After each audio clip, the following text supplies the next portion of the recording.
They say a crown is made of beauty, not desire, but what if my heart dares question that? What if in every silence of the throne room, I hear your name echo louder than reason, louder than lineage, louder than law? I sit beneath the weight of centuries, of scrolls inked with expectation and alliances dressed in gold, but none of them feel like you. Loving you is not written in any doctrine, nor sung in any royal hymn, yet it burns through me like sunlight through stained glass. Fractured yet whole, you walk without armor, and yet the truth of you pierces deeper than any blade. I think of you when I wear my jewels, cold, perfect, dutiful, and I wonder what ethics means when my heart kneels.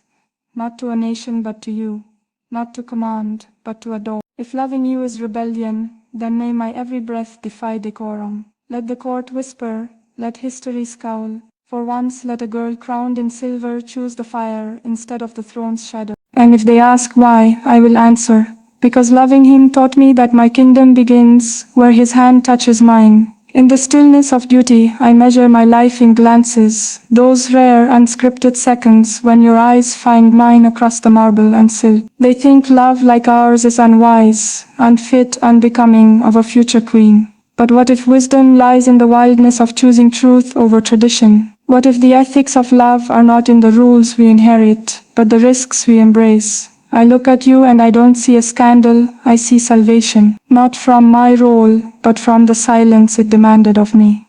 With you, I am not just air, I am heart.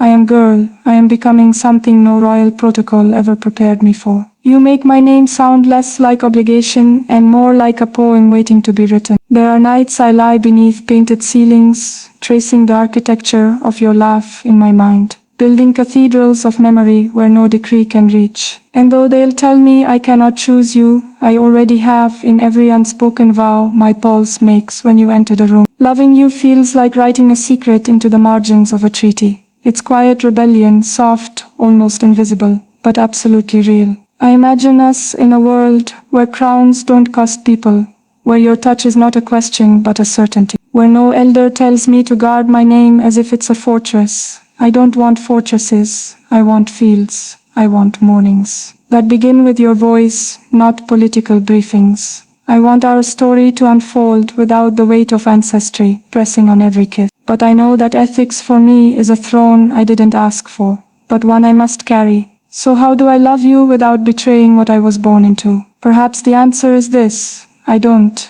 I love you with it. I love you with my title, with my heritage, with the entirety of a life they mapped for me. And yet I carve out this piece, the secret meadow of us, untouched by advisors and anthems. If loving you is a loophole in my legacy, then let me walk through it barefoot, free. There are scrolls and ceremonies older than any feeling I could name, but none of them taught me how to survive the storm of wanting you. The ethics of loving you are like the ethics of breathing, essential, undeniable, and yet impossible to justify to those who think love is secondary to statecraft. They think I don't understand responsibility, but loving you has made me more responsible than ever, not to my title but to my truth. You've taught me the diplomacy of devotion, the politics of patience. I've become a strategist of glances, a tactician of silences, wielding affection like a royal secret. Some might say it's a betrayal, that I owe my heart to the people. But what if I say my heart was never theirs to command? That in choosing you, I am choosing the strength to stand at their service, not as a shadow of their desire, but as a woman who knows what love costs, and chooses to pay it anyway. My loyalty isn't divided, it's redefined. You are not a distraction from my destiny. You are the compass that makes sense of it. We exist between the pauses of a national anthem, in the hush before applause, in the stolen seconds between protocol and passion. I memorize the curve of your smile like scripture, like something sacred, forbidden to speak aloud, but etched into the marrow of me. When I speak to the people, they hear my practiced poise. But you hear the falter, the flicker, the ache. You are fluent in the language I dare not use in public. I love you not with the ease of fairy tales, but with the rigor of reality, with the understanding that this love may never be paraded, never declared in decrees or parliaments. And yet it's the most honest thing I've ever known. If a crown must come with silence, let my silence be full of you. Let it pulse with memory, with hope, with all the moments we've yet to steal. If history writes me as a queen, let it also write that I loved with precision, with principle, and with the quiet courage of a girl who knew exactly what she was. Sometimes I wonder how it must look from the outside me, all velvet and titles, and you, standing at the edge of it all, uninvited yet essential. I wonder if they see how you ground me, how you anchor the storm that gathers beneath my public calm. They don't know that the ethics of loving you are not just about defiance, they are about design. We were not written into the same chapter, by tradition, but by necessity. I needed to know love outside of arranged smiles and choreographed dances. I needed to know love that doesn't bow but stand. You give me that. With you, I am not princess. I am possible. I am real. I am raw. We are not textbook. We are not sanctioned. But we are significant. And sometimes significance outweighs ceremony. So I love you not despite the crown, but because it taught me how rare realness is. You are the exception I want to make permanent. You are the principle I cannot break, and the paradox I choose to live within. They may say I am naive, that love is a luxury for someone with less to lose. But they have not sat beside you in silence and felt the world soft. They have not watched you full time with a single smile. To love you is to know that my soul does not belong solely to Spain, but to the seconds we share beyond the reach of news and nobles. I carry you beneath every speech, every ribbon I cut, every anthem I mark. And though your name will not appear on royal documents or state dinners, it lives in the architecture of my choices. I love you not in defiance of who I am, but in declaration of who I want to become. If the ethics of love ask me to choose between throne and truth, I will not choose. I will build a bridge between them. I will walk that tightrope with my chin high and your memory wrapped around my pulse like silk. I will rule with a heart you taught to beat louder. My love for you is not an act of war. It is an act of peace. It is the ceasefire in a life full of combat between self and symbol.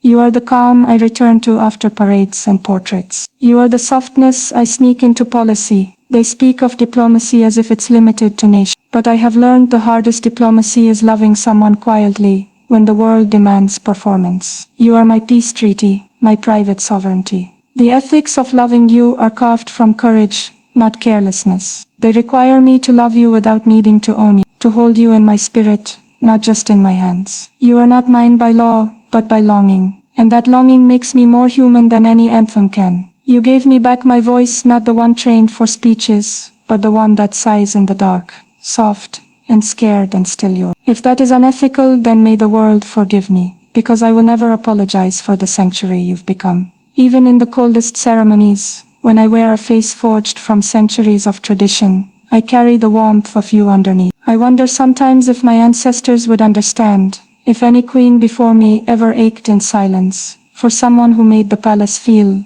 like a prison. I wonder if they buried their truths in gardens and diaries, and whether those truths still bloom when no one is watching. I like to believe they did, that perhaps I am part of a legacy of quiet, fierce women, who chose love even when they couldn't live it aloud. In that way, the ethics of loving you are inherited not from the laws of kings, but from the pulse of queens who dared. My heart, though hidden, is love. It is sovereign. It is yours. I may belong to history, but this love belongs to me. It is the one thing not negotiated, not scripted, not spun for favor. And if I must spend a lifetime walking between what I want and what I must be, I will walk it for you, with you in the shadow.